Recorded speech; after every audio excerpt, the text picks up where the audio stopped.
this. A chief of police of a small New Mexico border town resigned Wednesday. He was upset because he's not allowed to carry a gun because he has a criminal record for failing to pay child support. The only other officer, a deputy, left in the town is a guy with a domestic violence record, which means, he can't have a gun either. All that's left is, yes, there is the police dog, which really doesn't have a handler.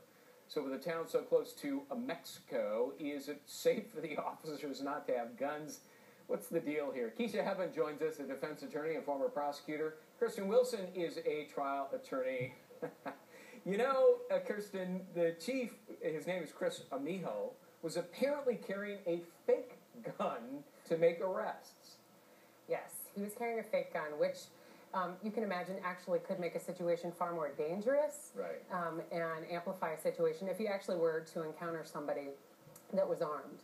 Yeah, and Kisha, you're okay with just the dog enforcing the law as long as it's Rin Tin Tin, but I'm not sure this dog really is Rin Tin Tin. Well, I have to say, first of all, I root for Nika. I say the dog is the better candidate of the two. But realistically, they need an officer. And being that it is a small town, I know in New Jersey, small towns, they do have, the state police will come in and police those towns. So maybe they could do that as opposed to having a dog. It reminds me of one of my favorite shows on television, the Andy Griffith Show, and Don Knotts playing Barney Fife. Barney wasn't really allowed. He was allowed to carry a gun. There's Don Knotts. You gotta love him. But there was a running gag that Andy made him carry his one bullet in his shirt pocket because every time he loaded his gun, he'd misfire and shoot himself in the foot. So it's kind of like that going on here.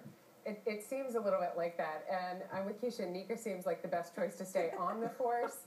In the interim, hopefully they'll get some additional assistance. The town, I'm reading here from the Associated Press, this town is set deep in what the U.S. Homeland Security says, an isolated region popular with drug traffickers. So, this could get ugly. Somebody could really get hurt. Well, that's what I was thinking. Maybe the Border Patrol police could police that town, since it seems like the only problems they may have deals with those issues. Yeah, God bless Don Knotts. All right, good luck to the town of Vaughn in New Mexico. I want to transition to San Diego. A bus driver accused of serving pot brownies to 3 of his unwitting colleagues.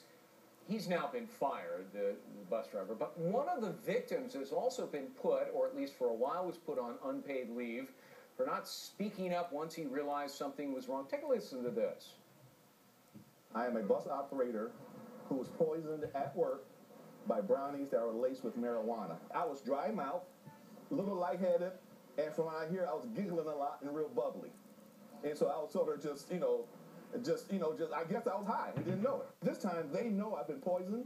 They know the brownies got some kind of drug in it. They know for a fact we had people on the bus and they were unsafe with drivers driving the bus unsafe. Is it fair to punish the unknowing bus driver? Assuming his story is straight, we have no reason to doubt him.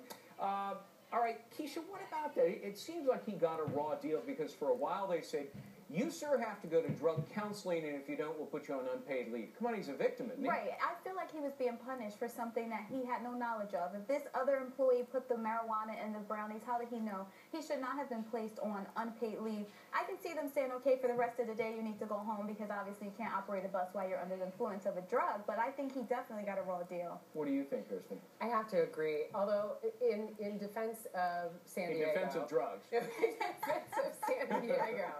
They're dealing with federal regulations and red tape that I'm sure they're already dealing with. The story coming out, a lot of hot water. They got a PR situation on their hand, and they're dealing with the feds now that have requirements that anybody that they believe has tested positive for drugs go through counseling. I happen to be a California lawyer. There is a law called poisoning. It carries 5 years behind bars. You could see some pretty serious charges come down here for the guy who served up, the marijuana brownies. Right. And the police have done, according to the reports that I looked through, the police have actually done a full investigation and handed it off to the DAs, and they're looking at that exact charge. Right, and he even admitted that those are the brownies that he made with his own ingredients. So poisoning charge he definitely faces. Now, what about the driver who kind of for a while was punished here, perhaps wrongfully? I smell lawsuit all over this thing, but he doesn't really have any damages other than lost wages. lost wages, it seems, for the time that he was off.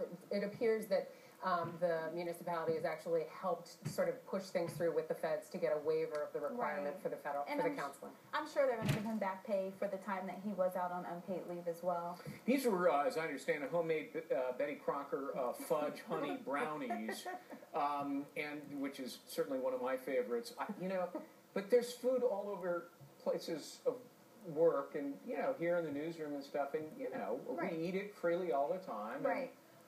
It could happen to any of us. Well, if you start laughing on the air, then we'll start questioning. I start giggling like a girl, you'll know.